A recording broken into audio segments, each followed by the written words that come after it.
Now to the latest on Israel's war with Hamas. Israel said today it's fighting fierce battles in three parts of the Gaza Strip where Hamas still has strongholds. Meanwhile, Israeli Prime Minister Benjamin Netanyahu spoke on Sunday to Russian President Vladimir Putin and expressed frustration with Russia's increased cooperation with Israel's greatest enemy, Iran. The Iranians fund Hamas, the anti-Israel militia Hezbollah, as well as the Houthi rebels in Yemen who have been firing rockets at Israeli and U.S. troops. We're joined now by Alex Traiman, the CEO and Jerusalem bureau chief of the Jewish News Syndicate. Alex, thanks for joining us here on Centerpoint. Thanks so much, Joe.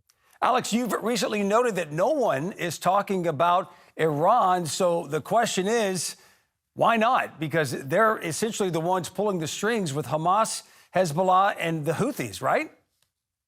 Well, the international community wants to believe that this is just another round of fighting between Israelis and Palestinians. But when you look at who's actually attacking Israel, of course, that's Hamas in the Gaza Strip, but it's also Hezbollah to Israel's north and southern Lebanon. It's also the Houthis that are in Yemen. And when you draw the string between those three terror proxies, you come back to the head of the terror octopus, and that's Iran itself. Alex, you said this isn't just about Israel. The Houthis are regularly firing rockets into American positions in the Middle East. When is enough enough?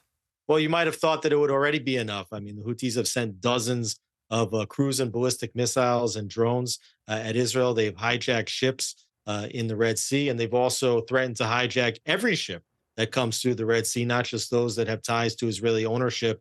And like, as you mentioned, they've also fired at Israeli, rather American positions, including at the USS Carney and other U.S. naval ships that are in the Red Sea in the area. So you would think that the red lines would have been crossed already, but there seems to be a hesitancy on the part of the United States to take this war to its source, and that's to Iran, and that would mean a larger regional conflict. Since Iran is funding Hamas, what do you believe, Alex, is the end goal of Iran if Hamas continues to lose its force?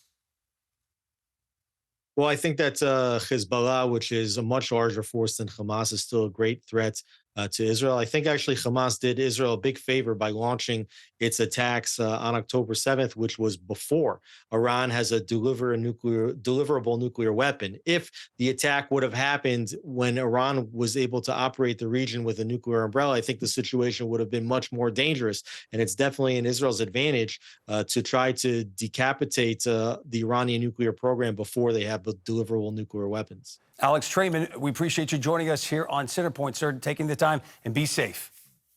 Thank you so much.